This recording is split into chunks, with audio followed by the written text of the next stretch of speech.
नमस्कार, times of Swaraj में आप सबों का स्वागत है और मैं हूं संतोष सिंह। और हम टाइम्स ऑफ स्वराज में बात कर रहे हैं, क्या बिहार का बॉर्डर घुसपैठियों के लिए सबसे आसान पैसेज तो नहीं बन गया है? जी हाँ, नेवडा की जो लड़की पाकिस्तान से आई है, 4 बच्चे की माँ, वो भी कह रही है कि हम बिहार के रास्ते से ही पहुँचे हैं।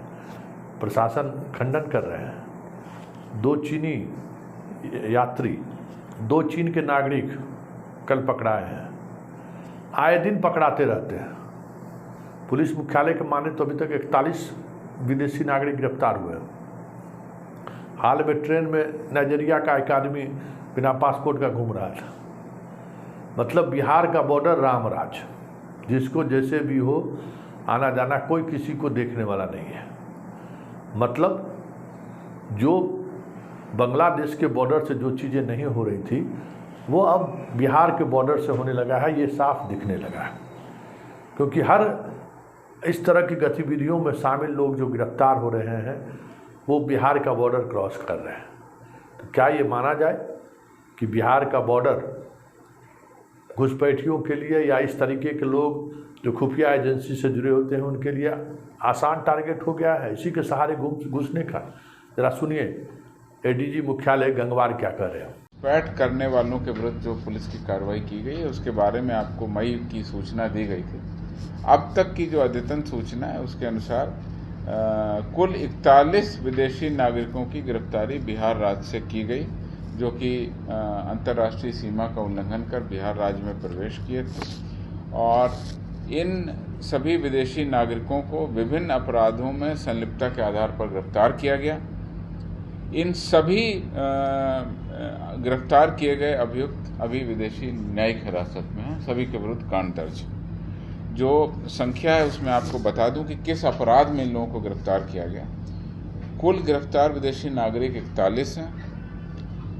भारत नेपाल सीमा से अवैध प्रवेश के 26 मामले हैं। सोना की तस्करी के 6 मामले, मद्य निषेध के अपराध में 4, एनडीपीएस एवं अन्य संबंधित अपराध में 1, अवैध मुद्रा 1, अवैध आग्नेयास्त्र 1 और चोरी गई संपत्ति को छुपाने के आरोप में 2।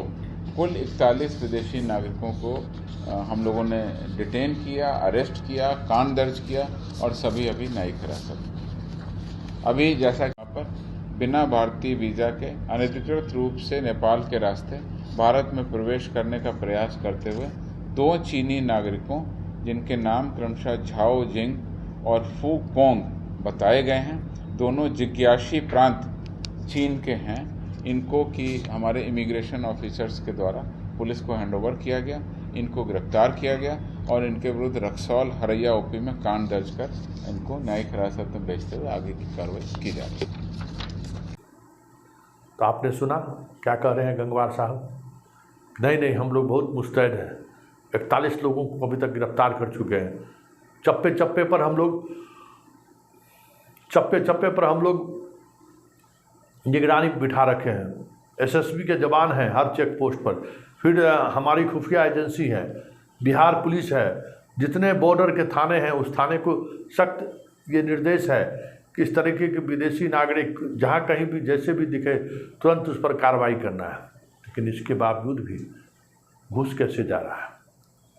और अगर पकड़े जा रहे हैं तो ये तो 1-2 है, इसका मतलब कितने लोग अंदर आ रहे होंगे, इसका अंदाज़ा तो लगाना मुश्किल है ना। लेकिन जिस तरीके से खुद प्रशासन स्वीकार कर रही है कि इस अभियान में 41 लोगों की गिरफ्तारी हुई है, तो उससे कितने ज़्यादा लोग अंदर घुस गए होंगे आप समझ सकते हैं। पुलिस की मुस्तैदी से अगर 41 लोग पकड़े गए होते तो अब अंदाज़ा कर लीजिए। और इतना बड़ा विशाल बॉर्डर इलाका है, वहाँ कुछ ही जगहों पर पोस्ट है ना जहाँ सड़क से आप इन करते हैं, बाकी जगह तो खुला ही हुआ है। जहाँ आप कुछ चुनिंदा बॉर्डर है, जिस बॉर्डर से आप जब क्रॉस करिएगा तो वहाँ आप चेक होती है, बाकी तो खुला बॉर्डर है, कहीं से किसी भी जगह से आप घुस सकते हैं। तो ये जो चीज़ें दिख रही हैं वो दिख रहा है कि किस तरीके से हमारे एसएसबी के जवान, क्योंकि देखिए ये पूरी जिम्मेवारी एसएसबी के जवान का है और एसएसबी के जवान नेपाल के बॉर्डर को लेकर मतलब उस तरीके के संवेदनशील नहीं दिखते हैं, कभी भी नहीं दिखते हैं, और उनका रवैया भी बहुत ढीला ढाला रहता है। बांग्लादेश वाले में तो कम से कम तार बना हुआ, इधर तार भी नहीं है, पूरा खुला हुआ इलाका है। सुपौल से शुरू कीजिए और चल जाइए बगहा तक, इतना बड़ा इलाका है। इस इलाके में बहुत सारी जगह है जहाँ से आप घुसपैठ कर सकते हैं।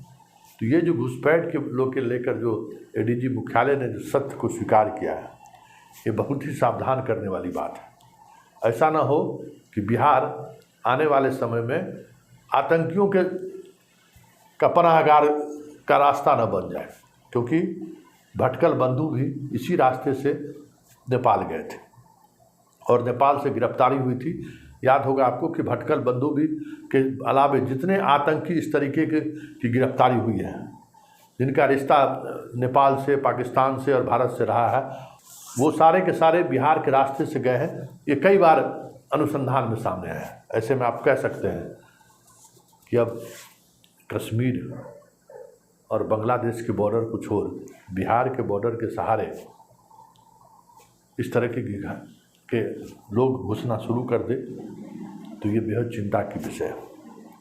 और ऐसे में बिहार पुलिस के साथ साथ एसएसपी की भी मौजूदगी और कड़ाई के साथ इस तरह के गतिविधियों पर नज़र रखने की ज़रूरत है। नहीं तो बिहार एक बार फिर से एक नए मॉड्यूल्स, दरभंगा मॉड्यूल्स तो था ही, अब एक नए तरीके के मॉड्यूल्स के सहारे उसकी पहचान बनने लगे तो कोई बड़ी बात नहीं होगी।